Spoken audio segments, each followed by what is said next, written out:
All right, everybody, welcome back. Sam's Army, episode 2.236. We got a lot to talk about this week. We're going to start with headlines. Ballon d'Or, Tonali, Luis Diaz, and men's national team injury updates. Weekly what if. We're going to talk a little USMNT now versus then. Premier League, we will, of course, start with the Manchester Derby. We're going to give some love to some unloved squads, and then a big weekend ahead. Round the world, we got MLS playoff preview featuring some actual bona fide experts here with us this week, and then of course stoppage time with Evan Tony's best bets and everyone's favorite segment, Go It's. Now, time to welcome in this week's distinguished panel of beauties, and what we lack in Tweedles, we more than make up for in professionalism, specifically professional athletes. But first, let me introduce the only other Pub League All-Star with us this week. Tyler Terrens is joining us right ahead of calling tonight's Seattle Sounders FC Dallas playoff game, which everybody will hopefully be watching tonight. That's Monday night at 8 p.m. Central on FS1. But for the time being, Tyler, your question. I know you used to get some vitriol on Twitter. You know, you had some haters that would every now and again tweet at you. So now that you're doing games across the country for teams all over the place, has that is it ramped up, or is it like, oh yeah, okay. yeah.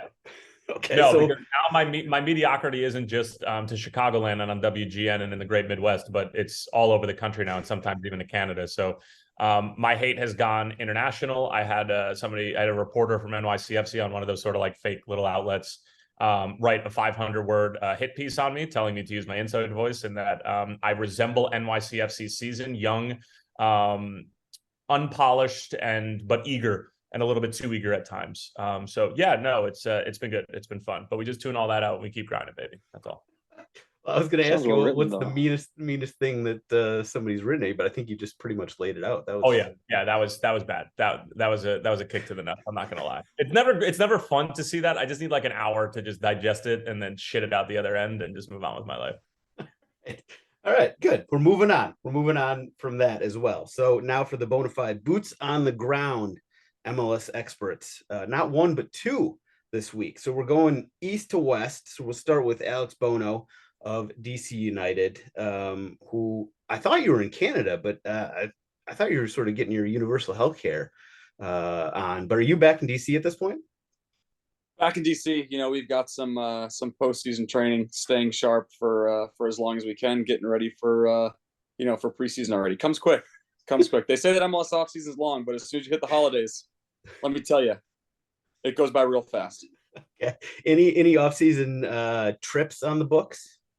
Oh man, a couple. I would be going to Mexico in a couple weeks, which nice. I'm very excited about. To unwind for a little while, and then I'll be heading down to Miami in December for the Players Association meetings, where we talk about all kinds of fun stuff about how we can make our wonderful league that much better.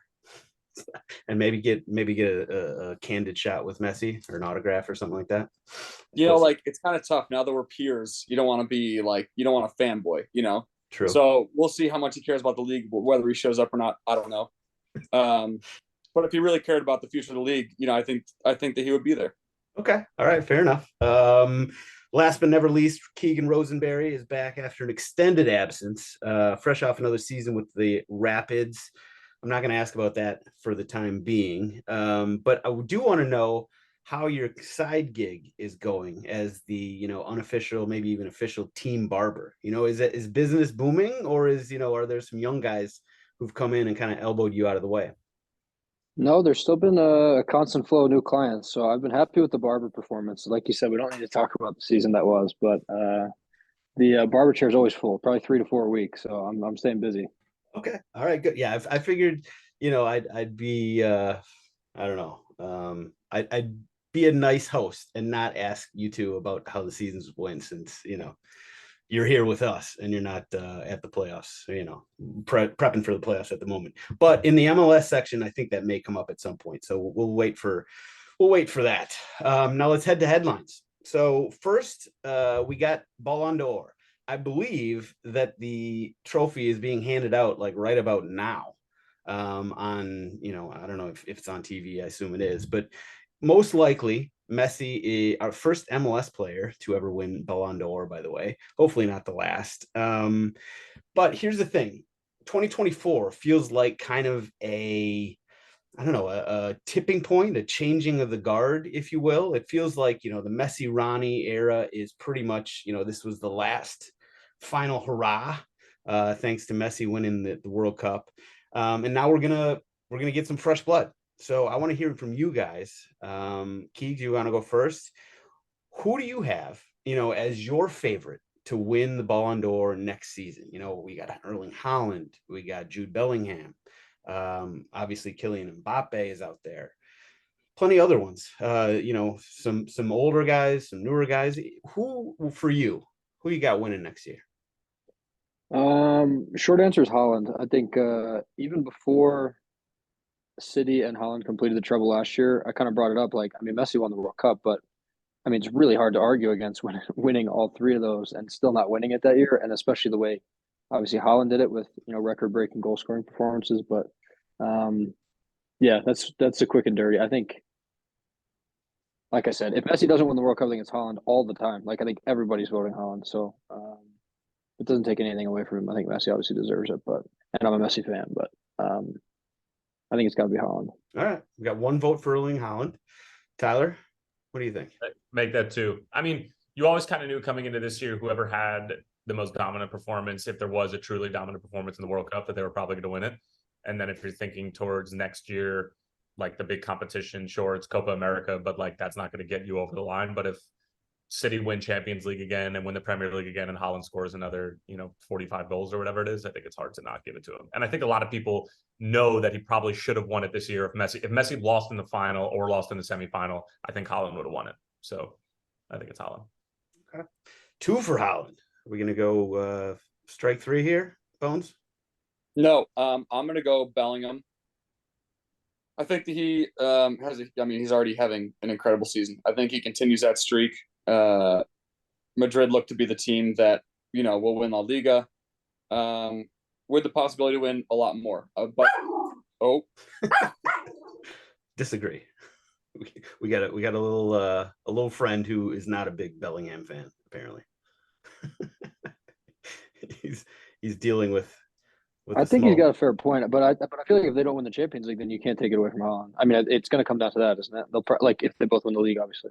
Yeah, fair enough. But do we want to talk about Messi's going to win it this year, but should he?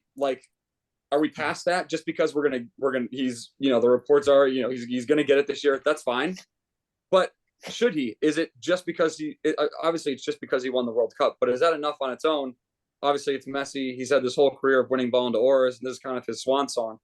But at the end of the day, the true deserving winner this year, and I think I'm in agreement with Keegan, is that Haaland should win it. It's tough to argue. I mean, you've got this guy in Messi who is just a larger than life. He's basically a deity at this point, in my mind, anyway.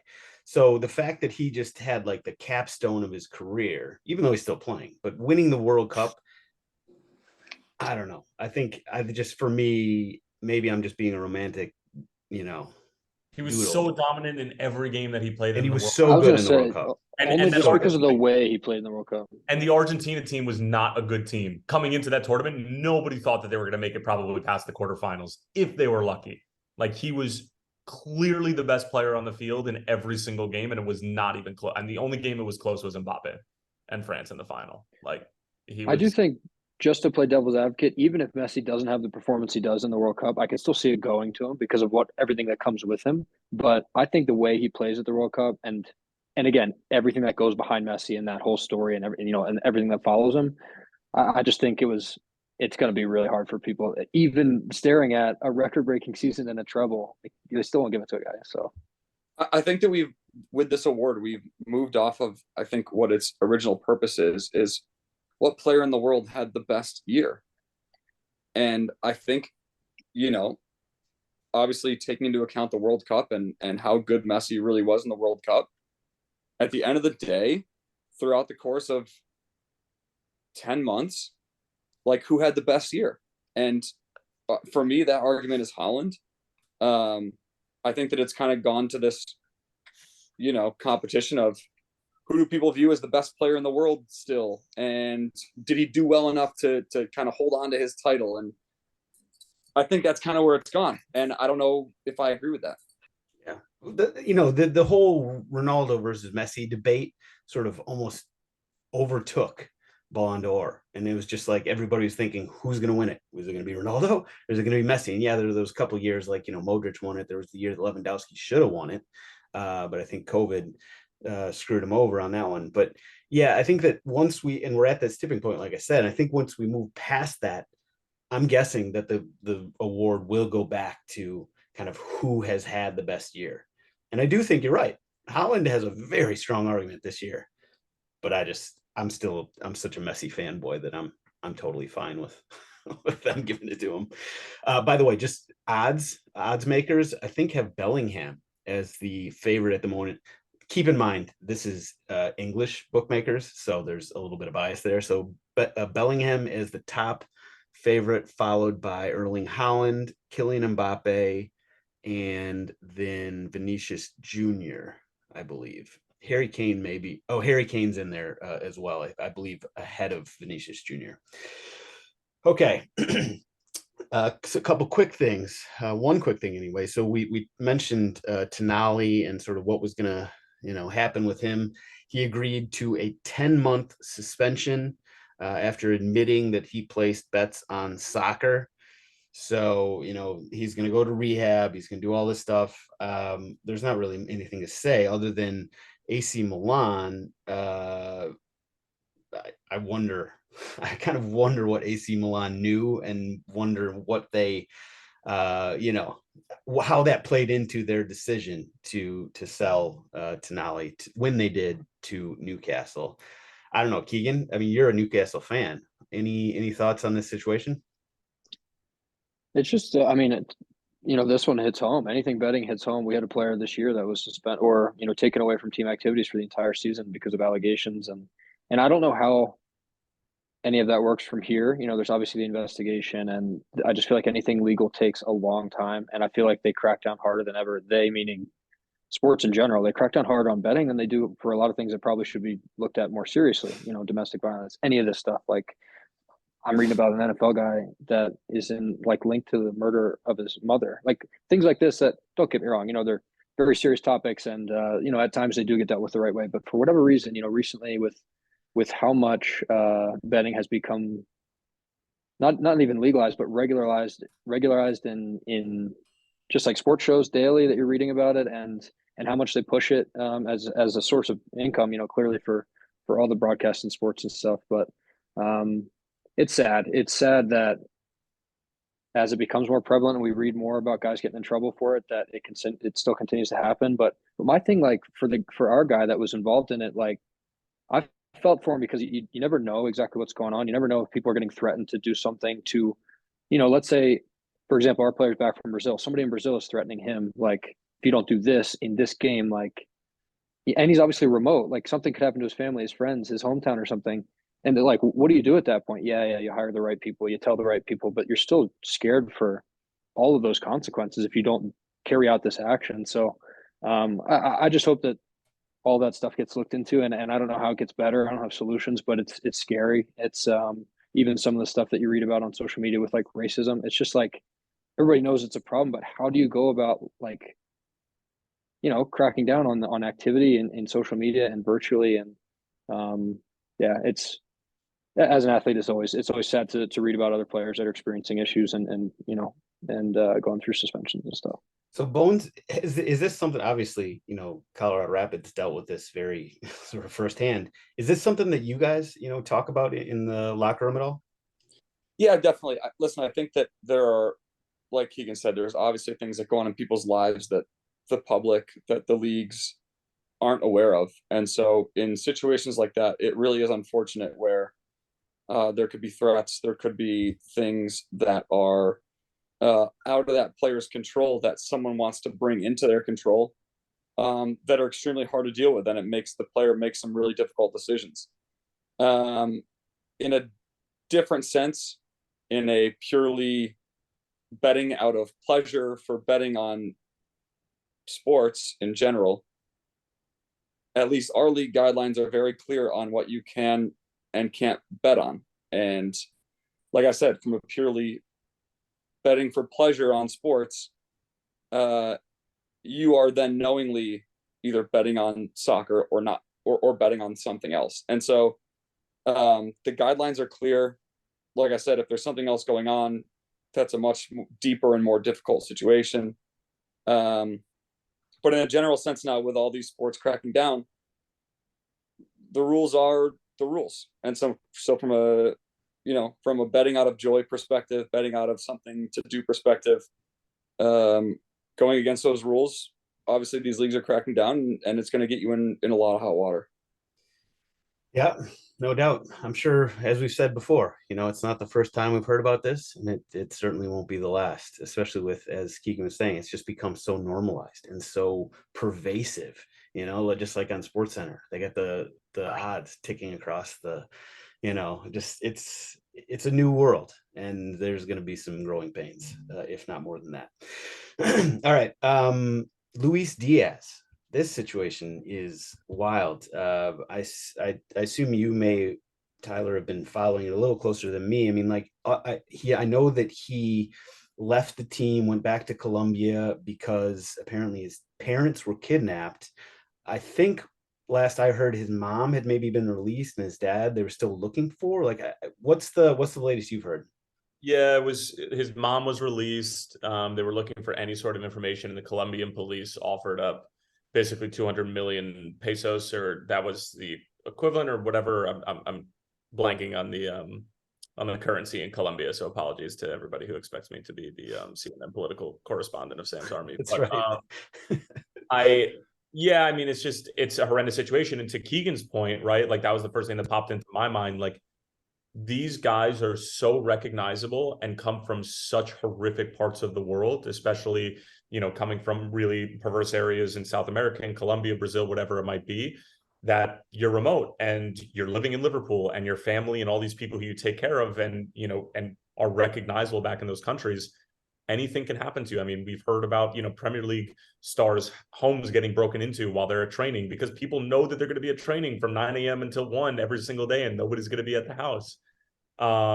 It's disgusting, and like, hopefully his father has returned soon and we get more information on it. But really good show of solidarity from Diogo Jota, holding up his jersey after he got the goal against Nottingham Forest. And it was funny from Klopp, he was just like, it was basically every guy wanted to score so that they could do that celebration and be able to sort of stand with Luis in that moment. So yeah, that's what's going on right now. But I haven't heard anything of it after the offer up of 200 million pesos for any information or for the release of him. Yeah, you nailed it. 200 million pesos. So your status as our geopolitical expert. I am the Wolf Blitzer of Sam's Army. You're welcome. Also, the Colombian women's team, that was kind of cool. They held up his jersey before they played the women's national team this past week as well. But yeah, it's just a terrible situation, and hoping for the best. Lastly, we have update from Timothy Weah, unfortunately. So we've had this long-term injury that Tyler Adams is dealing with, and he's, just went under the knife for the hamstring injury that's been bothering him. Timothy Weah is now out, and it is going to be for an extended period. He's definitely missing the November window, when we're having this de facto home and home with Trinidad and Tobago to, qualify for Copa America. Yeah, it's just, it's the thing that always comes to my mind when I see this sort of thing is like, there's so much argument and debate online about like who the best and who our best 11 is and all that stuff.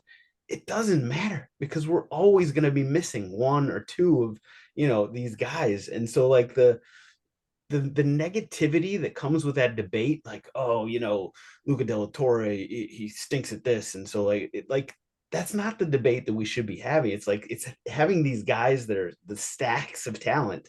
I'm now going into a totally different situation, and getting something off my chest.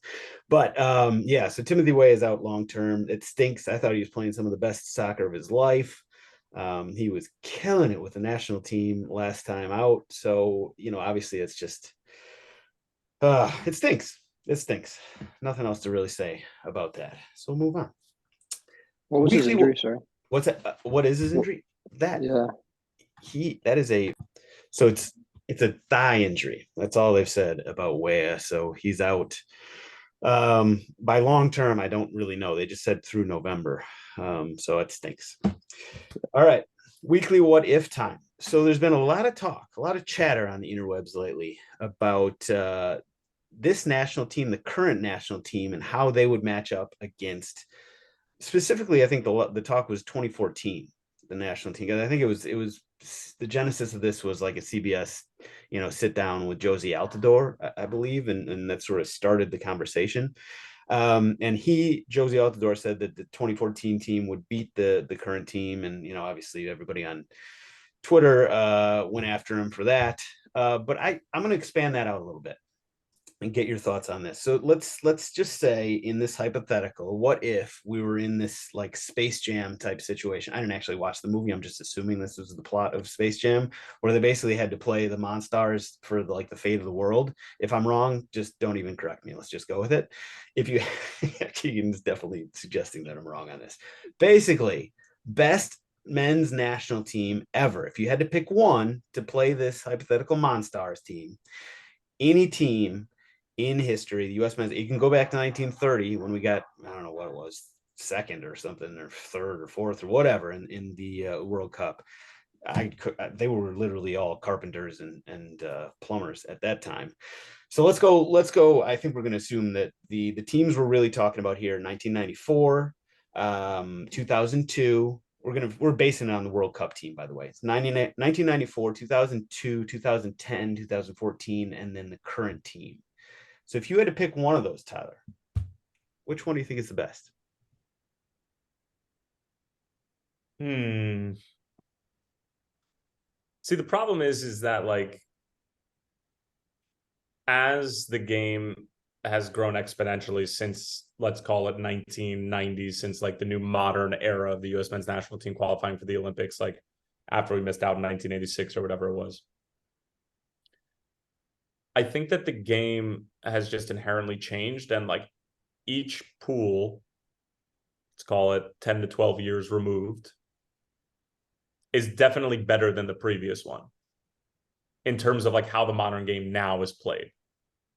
I think if Tab Ramos, John Harkes, and Tony Meola and those guys were thrown into a game in 2023 in their prime, I think that they would be chickens with their head cut off, and they would have no idea how to play the game, because the game is just played in a totally different way.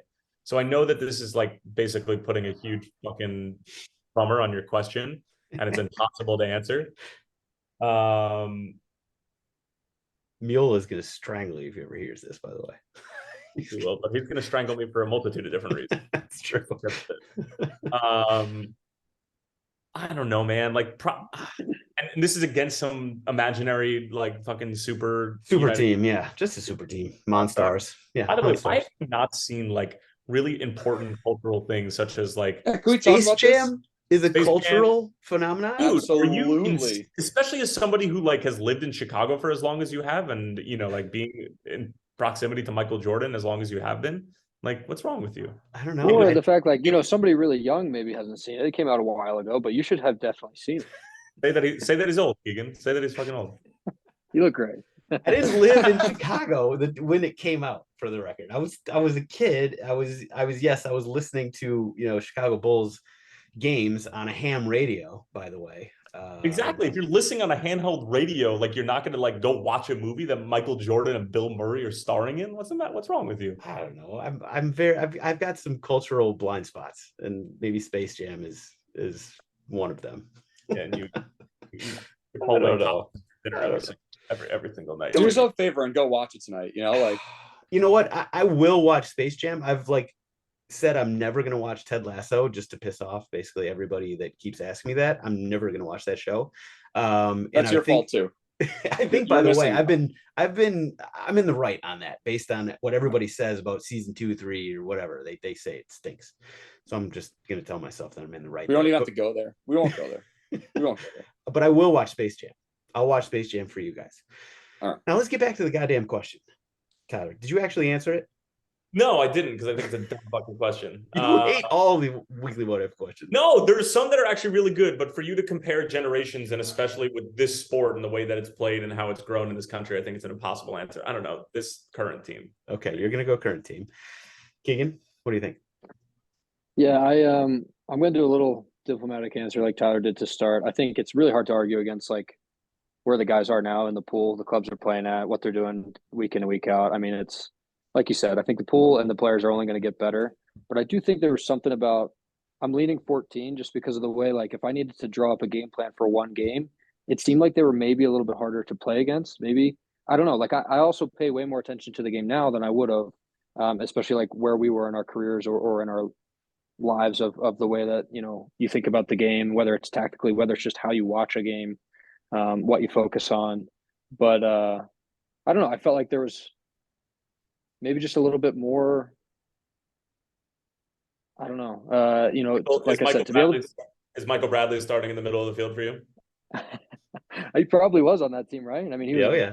Oh yeah. Yeah. I mean, yeah. I think that's my answer. With trying to pick an answer, like we said, it's really difficult. But if you're going to go like draw up one game, I think maybe they make it harder for the other team to win. I think obviously I rate the individual skill levels of a lot of the guys now, but yeah, diplomatic, like I said. Keegan and Josie Altidore, same vote, 2014. Bones, what do you got? I'm gonna talk in terms of Space Jam, which you want to understand, but the rest of the panel will. If you know, Michael Jordan's team in Space Jam was not the most talented group of beings out there, but they each played their role and they came together and they were a great team. So I think when you're talking about the current pool, I think the talent, the ability of the players is greater as a whole. But if you got one game, you need a team where everyone pulls their weight, everyone knows their role and does what they're supposed to do. 2017. I'm with Josie on that. I'll take 2014. What do you say? What did you say, Tyler? 2017. Trinidad and Tobago starting 11. Yeah, well, there you go. You can take them over the Monstars any day. Too they soon, know their Tyler. role. Too soon, Tyler. Interesting answers from you got guys. Tweety Bird doing her thing and Tasmanian Devil going around there sweeping the floor. And so I'll take 2014 just because I think as a team, the knowing what you're going to get from that team much more consistently, I think I'll take that team for sure.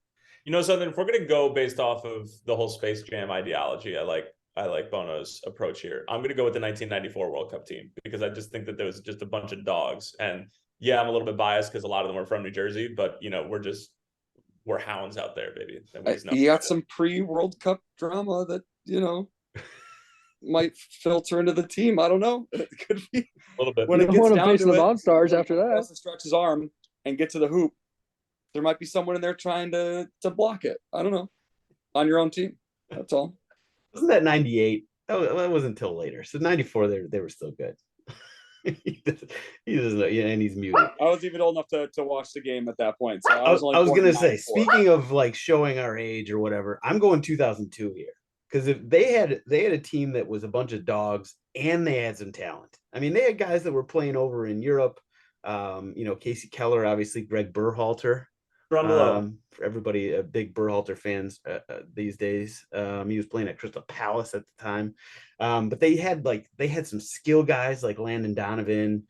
And I think that team had kind of a mix of old and young and talent and potential and whatever. That team, I mean, like, it was kind of 1994 was the first World Cup that I like remember watching. 2002 was first one that I was like, wow, this is amazing. I mean, I was obviously the fact that we went into the quarterfinals and should have gone to the semifinals. That team should have beat Germany. I mean, that tells you kind of where that team was. And yeah, I mean, granted, the world has changed and the athletes and the training and everything that goes into being a soccer player these days is a little bit different. But man, that team, they had everything. And so I'm going to go 2002. That's my vote for there. Maybe it's just a generational thing. That's a cool answer. That 2002 team, man, that was special. Waking up. I mean, also that's colored by, waking up at 3 a.m. and watching him beat Mexico 2-0 in, a World Cup knockout game, which is got to be like I watched it by myself in the basement at 3 a.m. and it's still probably maybe number one. And I don't think hopefully something will unseat it at some point. Landon Donovan against Algeria is up there. But man, that was special. Do you still watch games alone in your basement, or was that a 2002 thing? Sometimes. I mean, if the games are at like the women's national team when they were playing in Australia, yeah, I wasn't in the basement. I was in the living room. So I've upgraded a little bit from my parents' basement to like my living room. But yeah, other than that, it's pretty much the same. Probably a few more beers consumed. I've watched games with Sam both out in public and in his domicile. He lives a sad existence. It's a lot of, to put it lightly, yeah. Some things never change, I guess. It's a lot of yelling at the TV while also like trying to come up with like memes and different shit that he comes up with on like Microsoft Paint and whatever programs he's using, and also trying to talk to me at the same time. Like we go out in public and he brings his laptop and I basically end up watching the game by myself because he's yelling at the TV and trying to do his thing and tweet like a madman at the same time. And then he's like, oh, by the way, next round's on me. And so he makes up for it that way. So if pretty much you nailed it right there. If there's one, I mean, listen, I got a lot of flaws, but one of the ones that I just feel like I should do better is that I try to do too many things and I do them and I end up doing them not very well because I'm trying to do too many things. Like I'm trying to tweet, I'm trying to have a conversation with you, I'm trying to watch the game, I'm trying to make some shitty MS Paint, MS Paint memes. I'm just trying to do too much. And so you're right. You nailed sort of a personality flaw there that I must admit. I wasn't going that deep. I was just saying watching games with you. But if it's something that your wife has a bone to pick with you as well, then like that's a totally different conversation. That probably listen, that conversation has come up. Yes. You have your finger on the pulse of my relationship, apparently. All right. We will move on from weekly what if Premier League time. So interesting results, several of them, but we got to start with the Manchester Derby. And, it's not like anybody's surprised by the result. And I don't think the performance either. But who wants to go first on this one? Bones? What are you thinking about, that game, Eric Ten Hag's, seat? Just what are you thinking? Manchester is blue, as it has been for a long time. I mean, they're still the powerhouse that everyone thinks that they're going to be throughout the season, I think. Maybe jumping ahead a little bit, but, they may or may not be my number one team in the power rankings. I don't know. We'll see. But yeah, United's got issues that Ten Hag, I don't know if he can fix them. That's what they brought him in for, and it's been a rocky start for him since the beginning. And so when you go to a club where, your leash typically isn't that long to begin with, when their expectations are that high, you've got a lot of pressure on you to turn things around really quickly when maybe that's not really the case. Before the show, we were talking about Toronto. It's like, your expectations are here, but the reality of your situation is you're not ready to be those expectations just yet. And if you don't give the guy who's in charge, the guy who you entrust your organization to, enough time to do what he needs to do to try and make that happen, then you're kind of just in this cycle. And I feel like United is just kind of in this cycle of, this guy will fix it. Oh, he didn't. Okay, this guy will fix it. And then players in, players out. And it's a really difficult situation for that club right now. I was sort of a Ten Hag, I don't know, defender for a while, because I felt like he came into such a tough situation. And it seemed like he was making progress, right? It seemed like he got rid of a lot of guys that needed to be gotten rid of. And it seemed like they were sort of moving towards just being a tougher team to play against and whatever. But it just seems like they've plateaued. And like, certainly this entire season has just been like, I don't know what they're trying to do.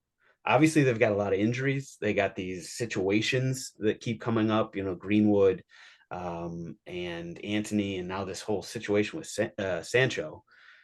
which is a whole different conversation. But I don't know.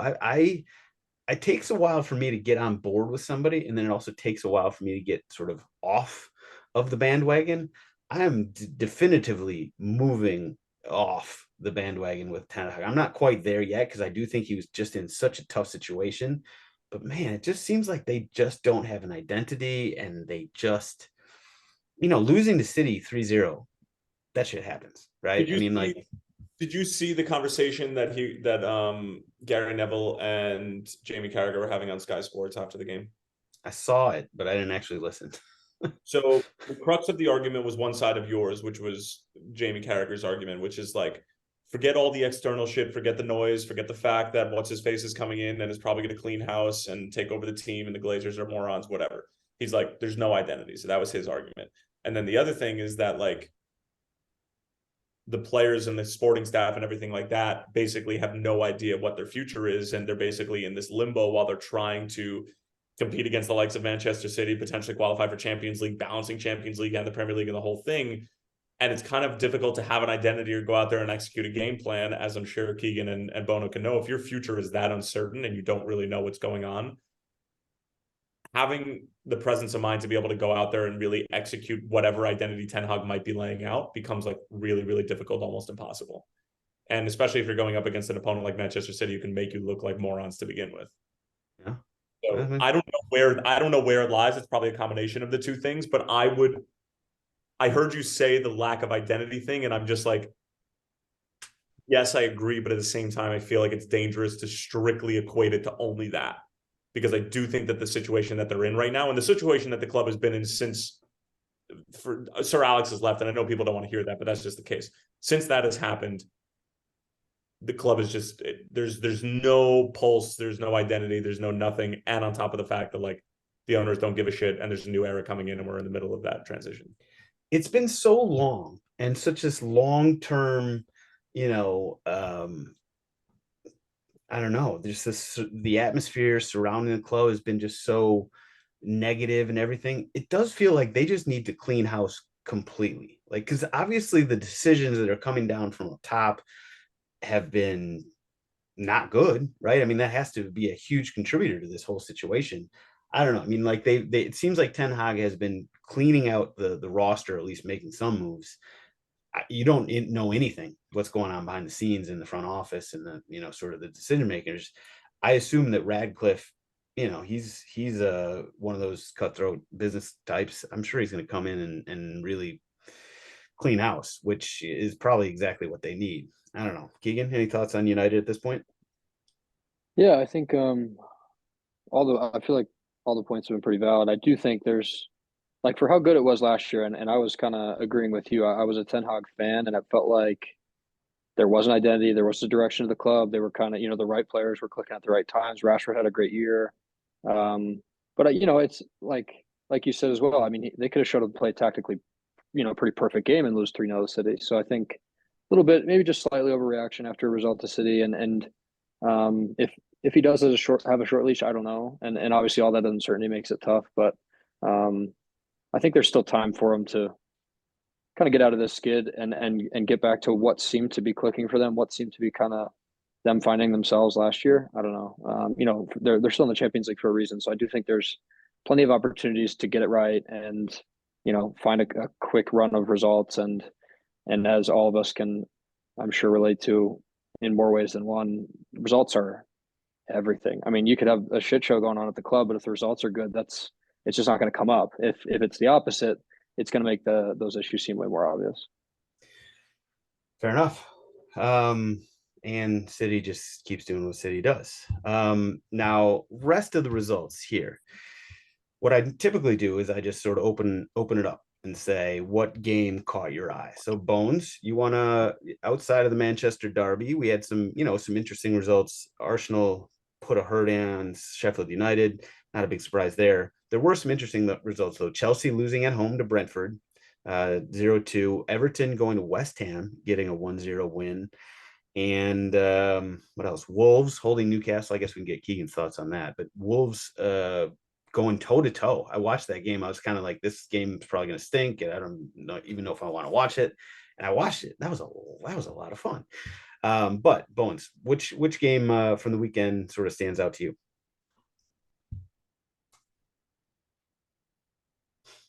I am going to go with one that stands out because it doesn't really stand out, and you said that it should stand out, and it's Brentford beating Chelsea. I think that Chelsea's I think that they're in a really bad way over the last while since the season started. They're not in good form. It doesn't seem like anything that has gone on there in the offseason has changed where the state of the club has been over the last year or so. And tensions, I think, are really growing there. And so I was not surprised by the result.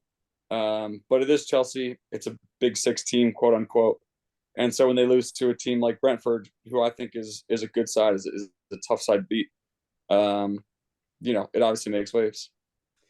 Yeah, Brentford, I mean, because Brentford has now established themselves as sort of this Premier League club for the last few seasons. But this year, they have not really looked anywhere near as good as they did, say, last season. So to go to Stamford Bridge and win that game, maybe it was 1-0, and they're kind of hanging on. And then they got essentially, Chelsea pulled the goalie, and they got a quick counter to score that second goal.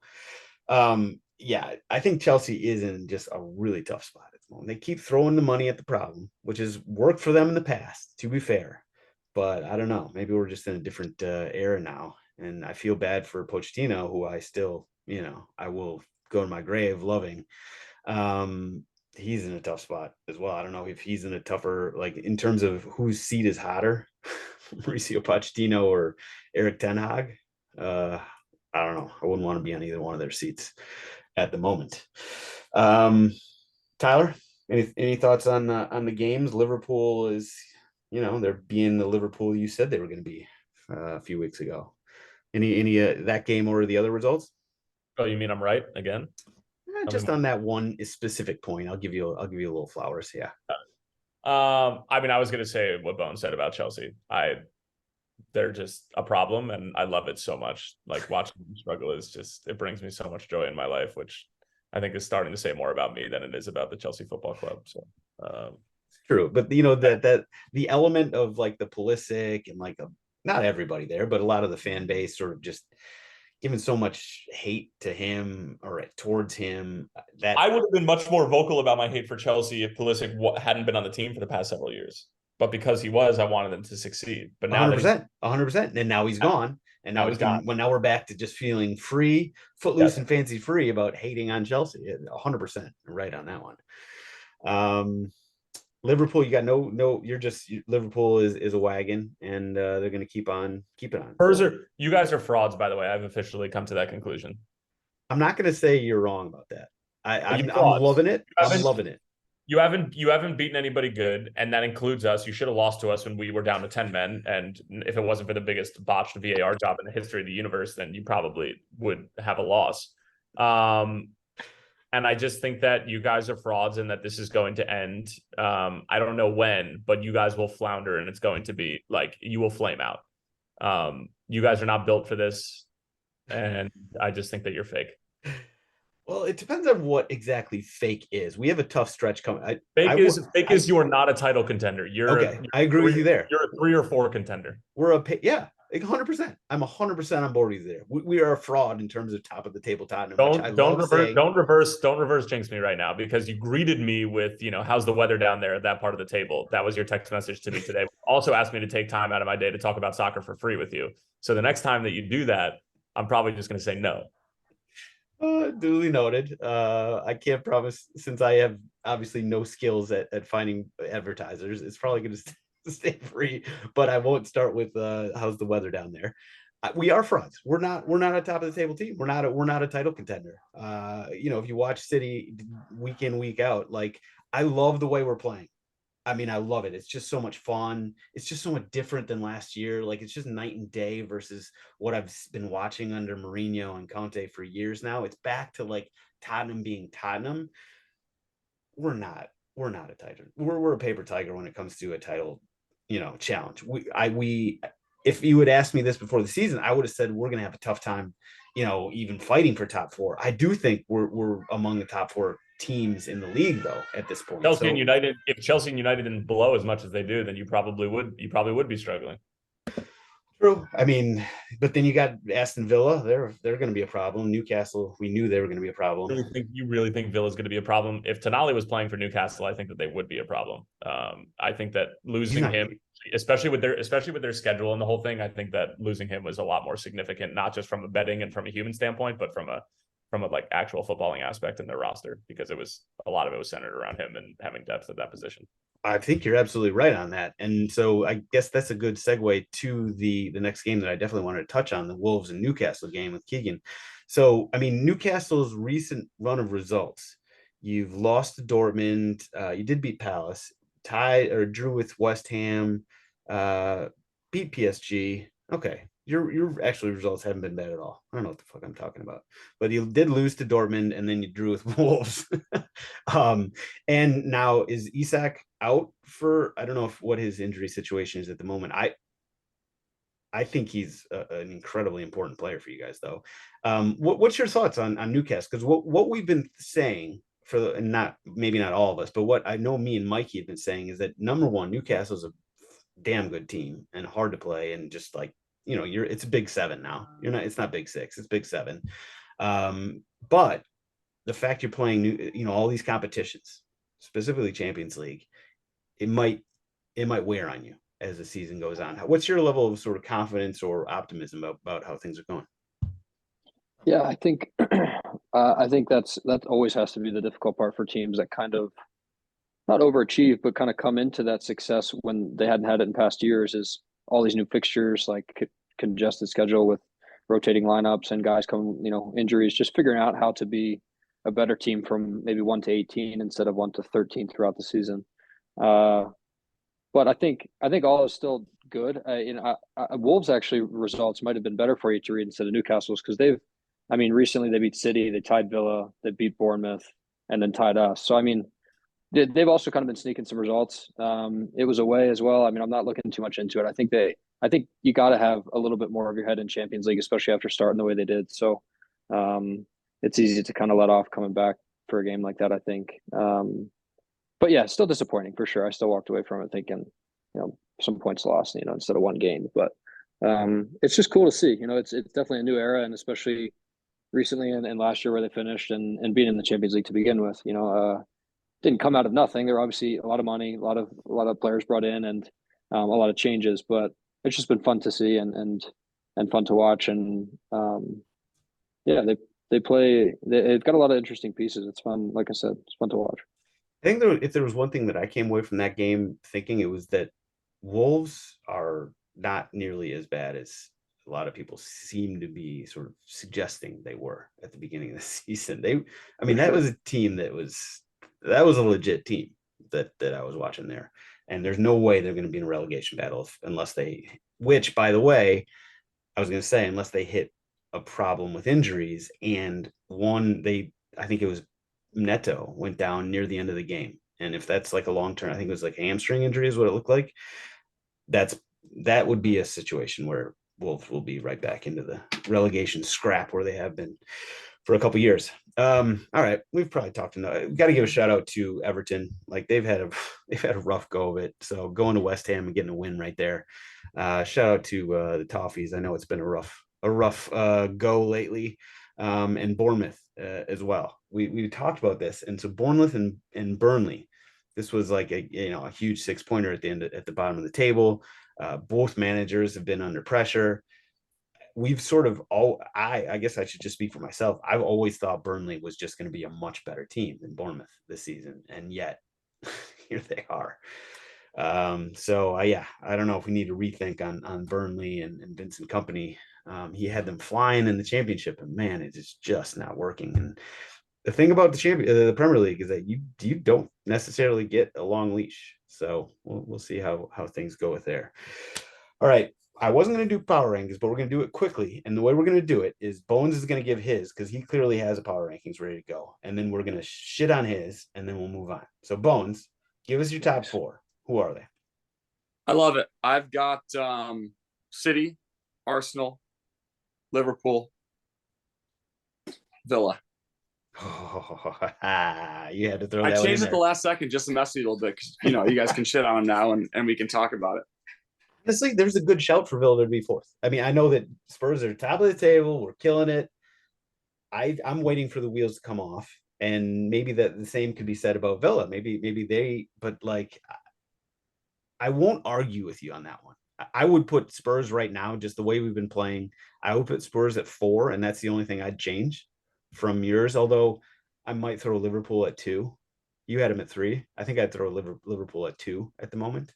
So I'd go City, Liverpool, Arsenal, and then I'd put Spurs. But you could make a strong argument for Villa. So I know you're maybe just saying that to mess with me, but like, does Bones know the rules here? If Spurs and Villa were to play on a neutral site tomorrow, who would win? I think they'd get like a 3-3 draw in there. Oh, God. I'll take well played. I'll take Spurs. I said Villa just to mess with Sam. I will take Spurs right now. I do think that they play a wildly inconsistent but entertaining brand of football. And I do think that on their day, like if they were to play 10 times, I think Spurs would win 6. that's the way the question was meant to be asked. So that's a good answer. Yeah. Bottom of the table, by the way, I think we all pretty much have the same clubs. Sheffield United's down there, Burnley's down there. I guess maybe you can move Bournemouth out based on Can we get an over under on Sheffield's point total for the season? What are they at? 1 point right now from 10 games. Oof. Yeah. So let's set the over under at like 18 points. Oh my God, under. I would take the under. Who do they beat? I mean, they're almost a third of the way, a quarter of the way through the season. Who do they beat? There's still 28 games left. Yeah, they've only accumulated 1 point. I understand that, but sports is cyclical. Like they're going to make good at some point. I don't know. But 18 of them. Have they played Luton Town? I think I was going to ask because that's what I was going to say who they could be, but I feel like they might have. They play even if they play Luton twice. They haven't played Luton Town yet. There's maybe 2. They still got 2 games. Have they played Chelsea yet? Have we asked? Like even say that they win 2 games against Luton. Okay, now they're on 7 points.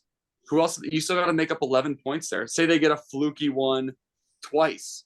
Now you're at 13. You still got to make up 5 points. All right, I said a bad line. All right, get off my back. Let's call. It's a hard under. 10 under 10 points. 100 under.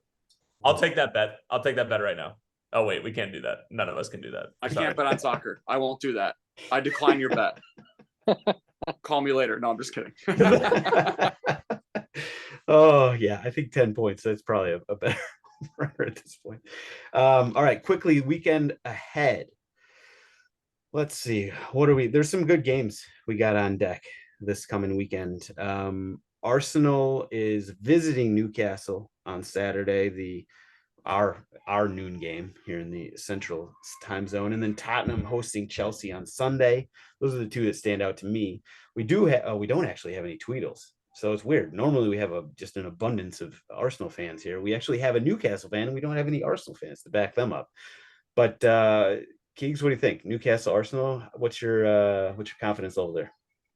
Going back home, I feel like after a disappointing result, I don't know. I think they'll definitely give them a good run. I mean, Arsenal, I feel like they would have been number 2. I wouldn't put Liverpool above them in my power rankings, but I do think Tottenham maybe goes in instead of Villa for top 4. But I mean, by year's end, I hope Newcastle are at least pushing to be top 4.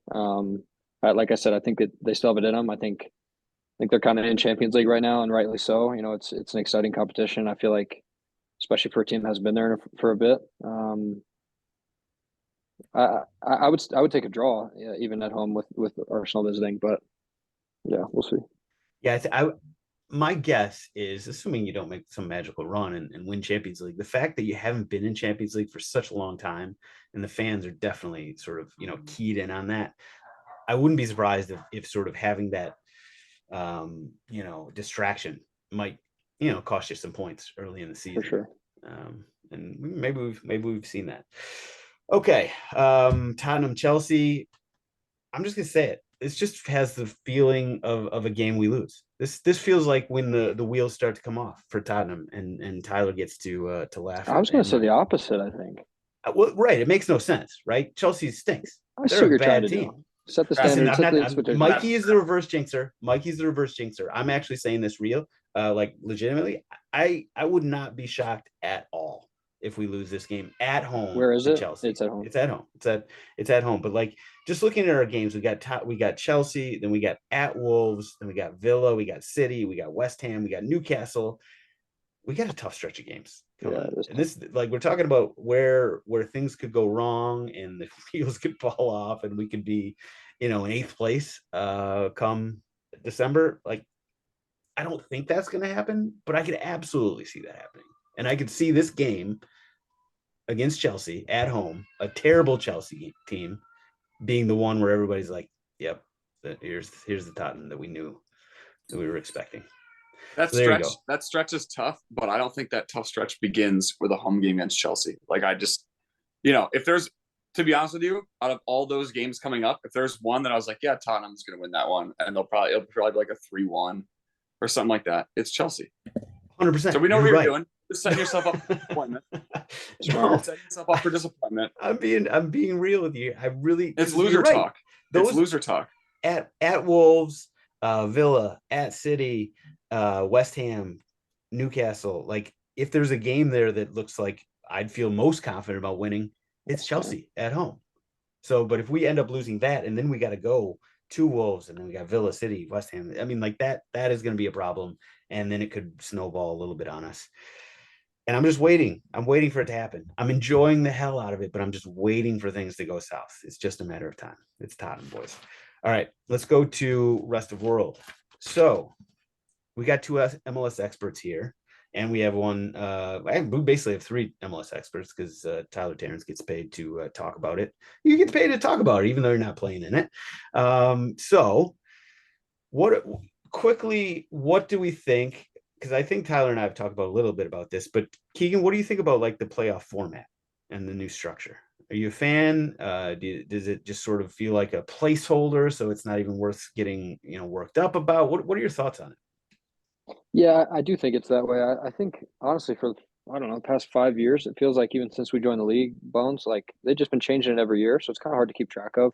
I think the best of 3 seems a little bit of like let's just get as many games broadcasted as we can, and it is hard because the timing of it with the international break is always hard to navigate. I think the year we got it the best was we did it all before that, but when you have the Leagues Cup, you can't do that. So I just think that break in the middle of playoffs is such a bummer for, I would think, viewership. I just think people lose interest. I think they kind of don't even realize the playoffs are happening when you come back from that.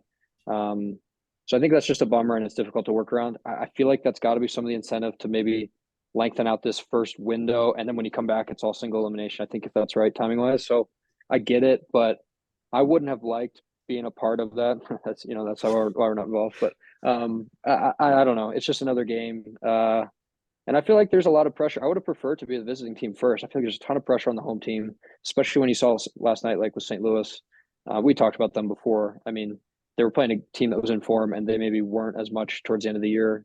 But there's just so much pressure. I mean, you drop that first game at home, now you're traveling away, and you see all the time. It's just tough to win away, no matter who you are. And yeah, it's interesting. I mean, as a fan now, during the playoffs, it is great. There's more games on TV. I don't know that carries across like the mass viewership though. So yeah, it'll be interesting to see. I think you're absolutely right that it just feels like this is a sop to Apple to give them as many playoff meaningful games as possible. And then I saw a think piece was written about how the format stinks for this reason and that reason, and one of the reasons was that there was probably going to be less scoring, which for the record so far has been way off. Every game has been a goal fest. But Bones, what do you think about the format? I think it stinks, honestly. It's another one of those things to make MLS more. I mean, I'll tell whoever makes decisions that I feel that way, not that it would ever make a difference to them. They don't care what I think. But I don't think that it's It's not very soccer, as I show how soccer I am. It's not very, very football oriented. It's got this Americanized feel to it. And soccer is a game that doesn't really feel like the rest of American sports. And that's okay. And I think it's okay for us to embrace that soccer isn't the same as an American sport. So I don't know. The biggest issue that I have with the 3 games is that they're so spread out. Like some of them are 8 or 9 days apart. And it's like, if you're going to do, I understand with the international break and all that, if you're going to do a Saturday, Wednesday, Sunday, and all the teams are going to play on Saturday, Wednesday, Sunday, and you're going to have all these games all day, I think that'd be really great. And you've got this element of how fast can you turn it around? How do you travel on a short period of time? And all these elements that kind of have this more playoff feel to it. Like it's a grind. Like we know that MLS playoffs, MLS season in general is a grind. Like how do we bring that into the off season and help us kind of determine who the best team is, you know? And the problem with MLS compared to other American sports is that the Shield for me holds so much value, and we give this trophy for the Shield as the team that had, you know, accumulated the most points over the course of the season. And to a lot of people, if you've got Keegan, if you've got people on your staff that are foreign, they're like, well, that's the best team. Like that's the real winner, you know? And so I think that this playoff format could work, but there's no real like MLS feel to it. It's this American sports feel, the 3-game series. Put them all within 7 days of each other. Like make teams really grind and see whose team has the most to get out of that, right? And then move on to the next round. You want to do single elimination. But Keegan's right. Since we came into the league, 8-9 years ago, it feels like every year they're kind of just experimenting with this new playoff format, and they're always changing it. And it's really hard for players to get a groove for it, the guys who have been in the league for a long time. And I feel like it's hard for real, true fans of these teams to kind of understand what the direction is when it comes to playoffs. Yeah, I think that's fair. And, obviously the league is in this just time point where they're expanding. There's more teams coming in, so you can kind of understand why they're, moving to different formats, but it does seem a little weird to be changing almost every year. Now the playoff matchups here. So we're basically almost all the way through the first matchup between all the teams. There's still 3 games, 3 matchups yet to be played. Seattle, Dallas, which Tyler's calling later today. Orlando and Nashville still haven't played, and Columbus, Atlanta, which is the one I actually called out last week because in terms of games that have looked like there's just going to be goals galore. Columbus and Atlanta to me screams, over better's wet dream. But so we got a Eastern Conference player here. We got a Western Conference player. Keegan, what sort of matchup, sort of stands out to you as the most interesting? It's an easy answer now because I've already had some games, but the Kansas City St. Louis one was always going to interest me. I look like a genius now. They go there and they get a result pretty handedly, but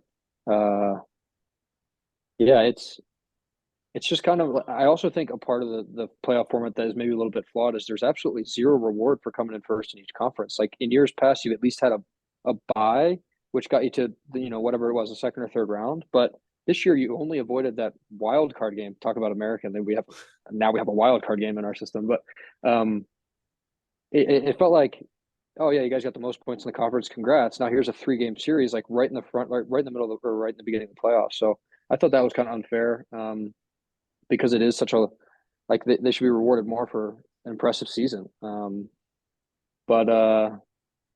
Yeah, I mean, I'm just a genuine fan, to be honest. I like all the nuances of each matchup. Like I said, I think there's so much pressure on the home teams, which maybe until last night they were playing pretty well. They're faring very well, the home teams. Yep. I'd probably say the same for tonight's games. I like Seattle. Nashville, I have more faith in going away and getting a result. They're that kind of team. They can grind a draw out for sure. Well, it's going to go to pens, but that's the other thing is we're just throwing that nuance into the playoff system. No overtime, just like Leagues Cup. No extra time, I mean, I get it, but it's just kind of funny. All these things changing all the time. Yeah. I mean, well, listen, St. Louis and Kansas City at this point, not only are they they're trying to push it as a rivalry, understandably so for geography reasons, but like St. Louis is coming off of this sort of really cool, fun season where everybody's getting behind the team. They're the number one team in the West, and then they just get their asses handed to them in the first playoff game. And now they got to go to Kansas City, and just like that, after this incredible season, it could just be done. that is, I mean, granted, that's how playoffs work, right? So this is not like a shot at MLS or the shot at like the playoff format. That's just how it works.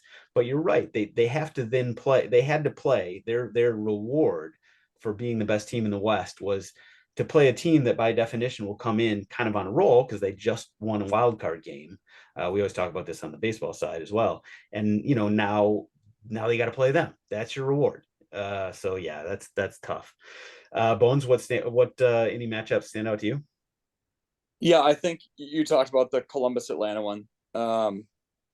Broadcasters note on the Red Bull Cincinnati matchup, in those two teams' histories of playing each other, the home team hadn't won a game ever. It either been all ties or losses by the home team up until yesterday. So I thought that was interesting going in. For me, when you look at MLS playoffs, the teams that are most dangerous year in, year out are the ones who catch fire at the end of the season. Like, who is on the best run of form going into the playoffs? And Red Bulls were on a great run of form. And so for me, everything was adding up with, once I heard the stat about the home team or the away team had never lost a game at the opposing team stadium, you think to yourself, well, they're on a roll. They might be able to pull off a crazy upset here. And there's no reason to say that they can't. Obviously, they also got their asses handed to them in game one. But yeah, for me, it's all about the teams that are the hottest. So if you look at the last 10 games of the season, you take the teams with the best, 3 or 4 best records running down the end of the season. For me, those are your playoff favorites.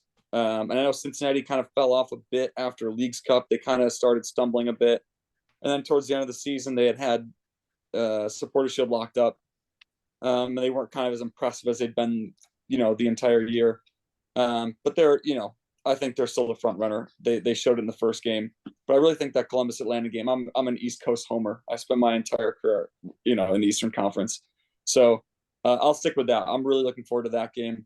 Like I said, I wish they were happening, closer to each other. I wish it was a Saturday, Wednesday, Sunday, so we could sit there and have all of it at one time. We got to take a week off. We got to, everyone recovers, everyone rests up.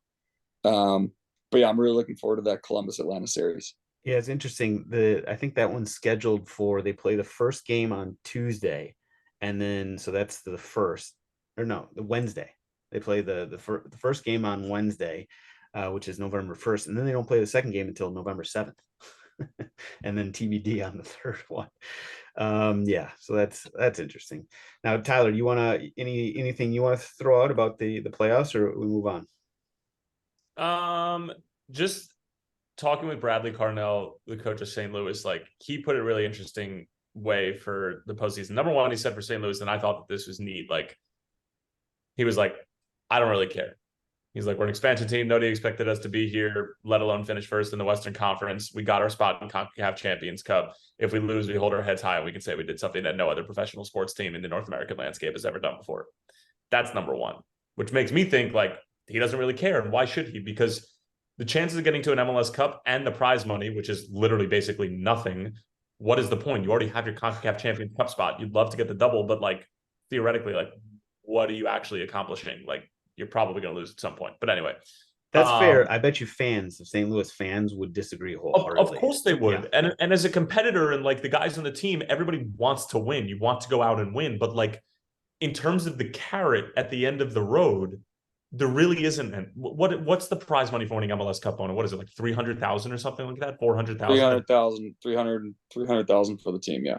To split evenly amongst the team, or however the team wants to do it. However they decide. Yeah. Exactly. So peanuts. Sorry to interrupt you, just to give you a little insight on that. We played 3 Leagues Cup games this year and DC United, and we won 1 game, and our prize money for Leagues Cup this year was 350,000 to split between the group, how we choose. And we're doing it evenly because everyone's a part of it, and different guys play in Leagues Cup and whatever for whatever reason. But like going far in Leagues Cup, like Nashville and Miami, these guys are getting $1 million of a bonus from Leagues Cup. And so, like money's not always the most important thing, but when you're talking about prize money and you're talking about guys that are on minimum salary, like the question could be asked, what are your priorities? Like, do you want to go far in this Leagues Cup and make $1 million for the team and everyone comes out with 50 grand, or do you want to go far in MLS Cup? And of course you get to raise a trophy just like League Cup. And it's just kind of, Tyler's right. But the incentive is the same. It's right. Winning Supporters Shield is, I think, what, 200, 250 really maybe? To MLS Cup, yeah. And so in terms of prize money, your margins are pretty slim when it comes to that.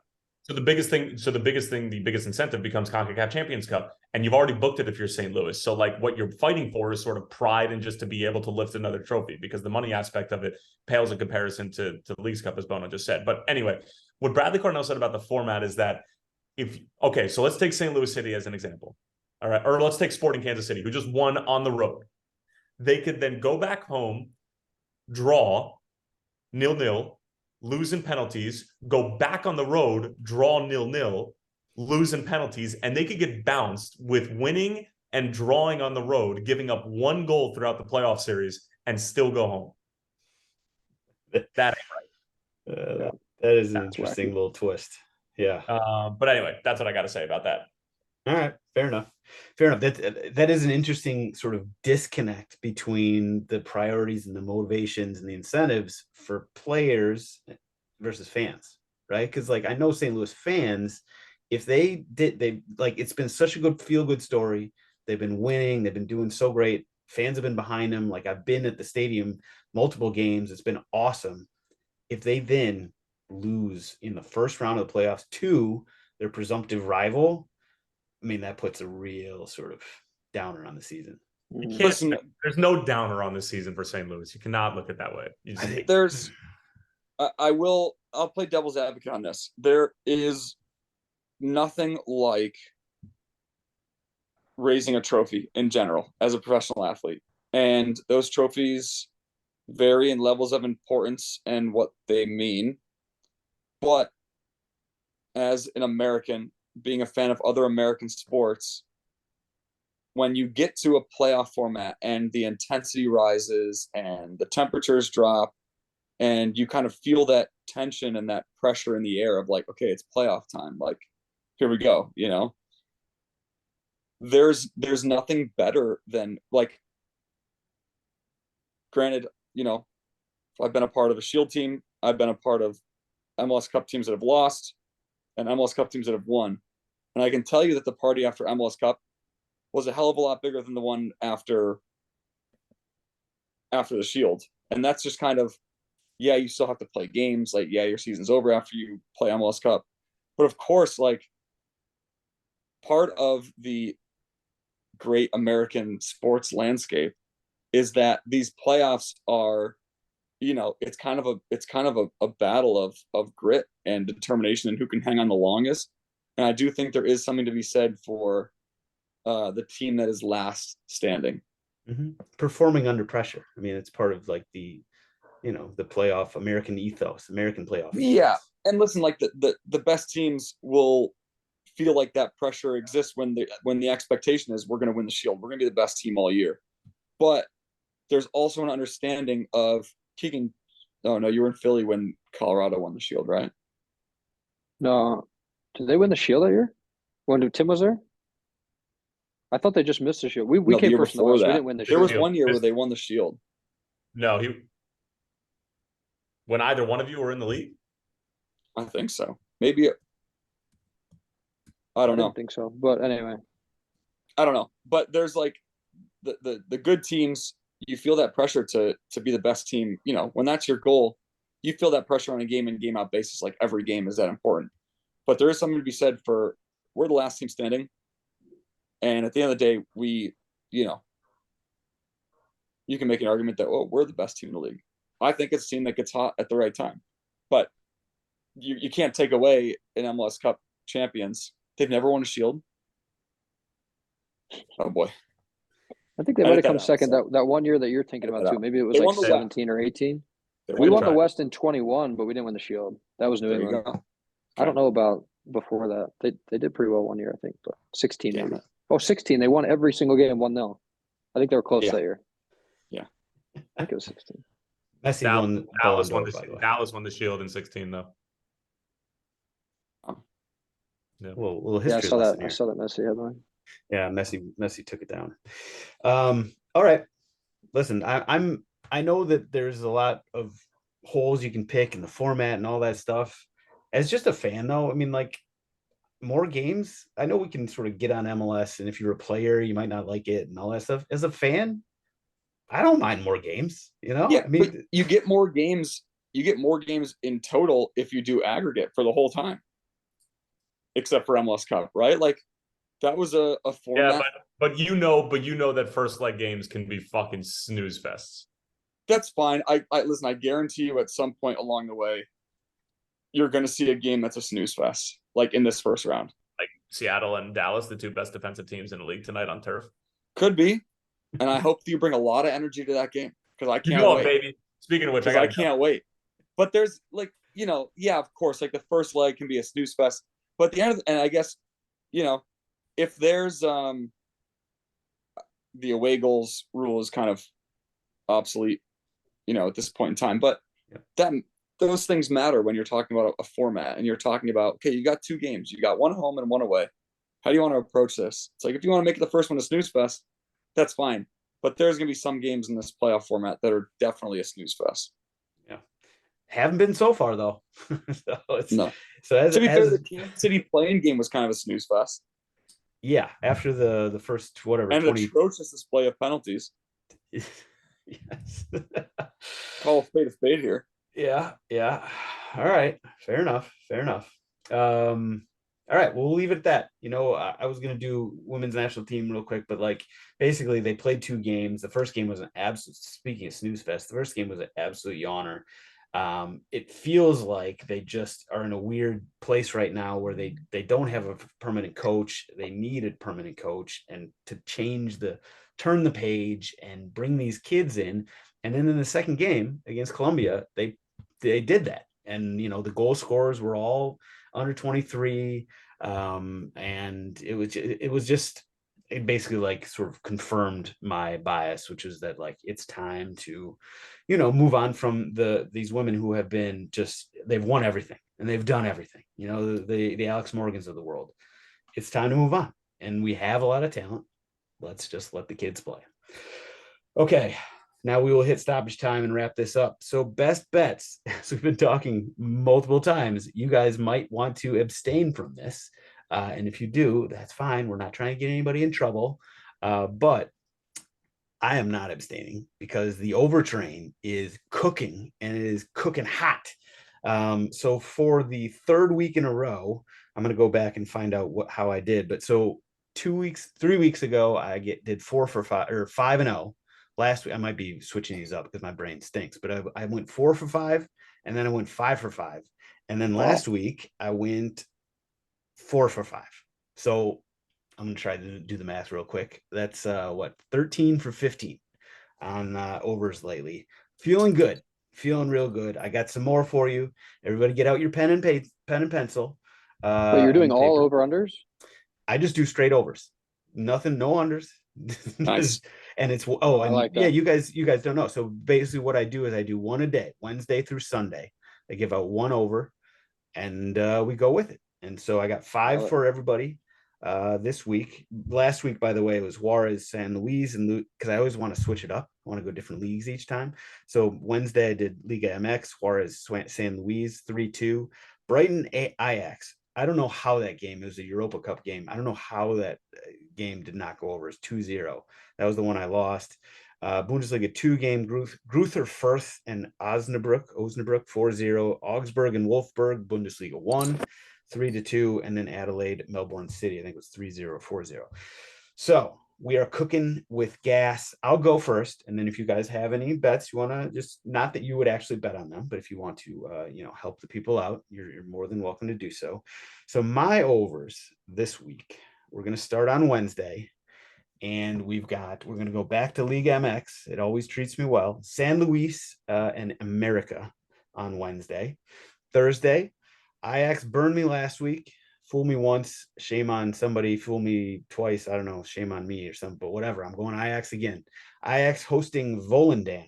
I know Ajax stinks. They are terrible, but at some point, they got too much talent. They're going to score some goals, and maybe this is going to be that game. So Thursday, and by the way, there's not a lot of pickings on Thursday, so I had to dig deep. Ajax hosting Volendam in the Eredivisie on Thursday. Friday, we're going Bundesliga 2, Elversberg and St. Pauli. Saturday, A-League. Everybody knows I'm a big fan of A-League. Goals galore. Adelaide hosting Melbourne Victory. They're basically averaging like 5 goals a game at this point. I know it's only 2 games into the season, but listen, math is math, and that math is mathing for me. And finally, on Sunday, we're going back to MLS. Sporting Kansas City hosting St. Louis. We just came off of a 5-goal thriller where Sporting Kansas City took down the Western Division or Western Conference champs. St. Louis is going to come in, hot. I can't imagine they come in, sort of conservative. I think they're going to go in, balls to the wall. And hopefully, I know I'm showing my bias on this because I'm a St. Louis fan. Hopefully they score a bunch of goals and even it up. And then we get like what is it called when the rubber match in the third one. So that'd be great to see. So there you go. Those are the 5. Let's go get rich. 13 for 15 in the last few weeks. Let's stay hot. You guys want to throw anything out there, or we go to goes? That's even more impressive learning that you're dipping into second divisions across the world. Yeah. I mean, listen, 13 for 15. I go second division no Japan. I go second division Korea. Like I do the research on this one. More research than I ever did in school. I'll tell you that. I'm impressed. When I read through the outline, I didn't know we were throwing out like 5 bets. I was just going to pick Seattle tonight, but see, it was supposed to be one bet. It was supposed to be one bet, and I've just gone and screwed it up. So Oh, that's fine. It's absolutely fine. I bastardized my own rules. It's kind of the thing I do. So you like Seattle to win tonight? Yeah, I think so. I would probably just say outright, but I'm sure they're favored at being at home. I don't know how much, but I was just looking. I think the over/under is. I feel like everything's 2.5, but. Yeah, especially that homepage. game. That game, you get some good odds. You probably get plus money at 2.5 on that game for the over. I think Tyler was he's worried. 2.5. Seattle -150. Yeah, there you go. Yeah, I don't know. I just feel like it's hard to root against teams at home, but I mean, that's not going to win you money all the time. But I feel like more or less it is. True. All right, Bones. Okay, we will go on to Goas. So this is the GOATest of all week, as you guys probably remember at this point, and it can be a good or a bad thing, but somebody or somebody's who is notable from the past week, just to give somebody a way to give some creativity and give some shout outs. So Keegs, you want to go first? No, I'm not ready for that. Sorry, I didn't get that far in the outline. Go ahead. Bones? I'm going to go with FIFA asterisk because I don't condone a lot of the things that FIFA does. But they did, however, suspend the Spanish Federation president, did they not? They did. For 3 years, I think. So I'll give them a, bonus points, little Tony Reale, a couple up on the joystick for him because something had to be done about that. It was clear that the Spanish FA wasn't really, they were kind of towing the line on that whole situation. So cheers to FIFA, just this one time, not anything else that they really do for, throwing down the hammer on that and giving him the suspension that he deserves. All right. Pretty clear, very clearly ring fencing that specific situation and giving of course FIFA their flowers. Just that. We're not going to go with any of the World Cup location rigging. We're not going to go with supporting countries with human rights violations. We're just going to go on this specific instance where they correctly suspended the Spanish Federation president. Okay, very specific. Only to make you feel terrible about your choice. I actually think why not? Why even have him come back? You're obviously admitting he did something wrong. I think he should be gone. But my pick is probably Bellingham. I never thought in a million years he was going to show up to Real Madrid and be this good. Was El Clasico just yesterday or Saturday? That was yesterday. Yeah. So I clicked on the homepage on ESPN and I saw it and I was like, well, I mean, He's so I don't good. think anybody did. Obviously, he's a very, very good player, highly touted and big transfer fee and all that, and gone to the best club in the world, one of. The ambition was there, surely, but I don't think anybody saw this coming, and it's been cool to see. I mean, especially for England, I think too. Having one of their own succeed like that in La Liga, I don't know who else is doing that or has done that, but maybe I should have said Kane. That goal, his goal at the weekend, Kane's goal at the weekend was unbelievable. Just smooths it from 70 yards. Way downtown. The thing about Bellingham, a couple things. Number one, the fact that him and Holland and Gio Reyna were together at Dortmund, and they didn't win anything. That's crazy. But to be fair, all of them are extremely young. And yeah, I'm looping Gio Reyna in with them because God damn it, he's good too. But the Bellingham showing up to Real Madrid, like everybody knew he was good, right? Liverpool were just like besides themselves that they didn't get him. And everybody wanted him. I don't think anybody was expecting him to show up and just take over the way he has. I mean, he has been incredible this season. To hit the ground running the way he has is I mean, that's the reason that he's a front runner for Ballon d'Or next year. I mean, he's just, and this game in particular, his first El Clasico, just carries the team, scores 2 goals, 2 late goals, including one in stoppage time to just win the game. I mean, that's just, Jude Bellingham just came and won the game. Like, wild. So that's a fair go. Very good shout on that one. I'm glad you brought that up because I should have had it in my notes, but I did not. So my go is, I'm not going to go too deep into this. I give out 2 honorable mentions this week. There was this Twitter fight between Nashville fans and Orlando fans, and this is MLS fans. And somehow it came out that somebody's wife was on OnlyFans. And the conversation that went on between these I think it was really just 2 people, was bananas. I'm not going to pull it up. I'm not maybe I should, as long as I'm bringing this up, maybe I should advertise her OnlyFans page. I don't know if it actually was out there, but he definitely admitted that his wife has OnlyFans. That's the wrong type of advertising. That's not what we're looking for. I don't think that's what this show's about. It was toss the fishing rod back in the water and go for something different. Let's It was just so crazy. Whatever. I mean, it was awesome and not awesome and whatever, but it's MLS. We're a soccer country now, so we're having Twitter fights and OnlyFans wives being thrown out there. Well done to those young people. Well, people, I don't know how young they are. Also going to give out Goa to Inter fans, and specifically ultras of Inter, who purchased apparently 40,000 or 50,000 whistles and handed them out to fans going into the San Siro this weekend, because it was Romelu Lukaku's first game back since he joined Roma this summer.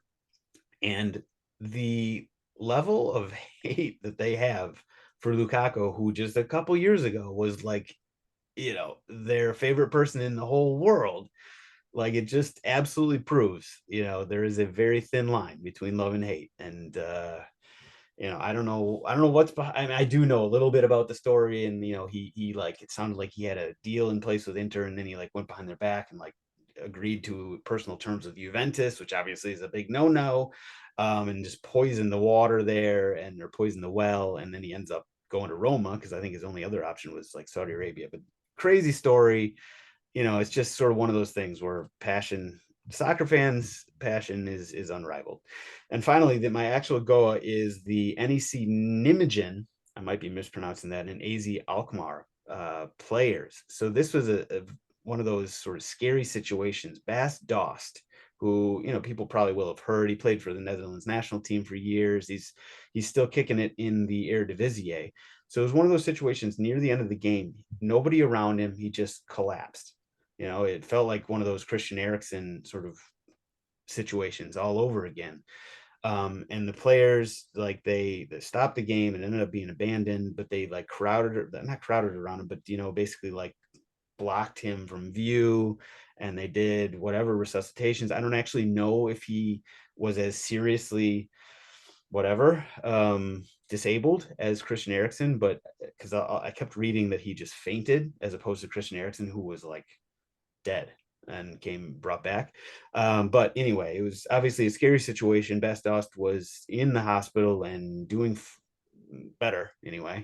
He's alive and kicking it.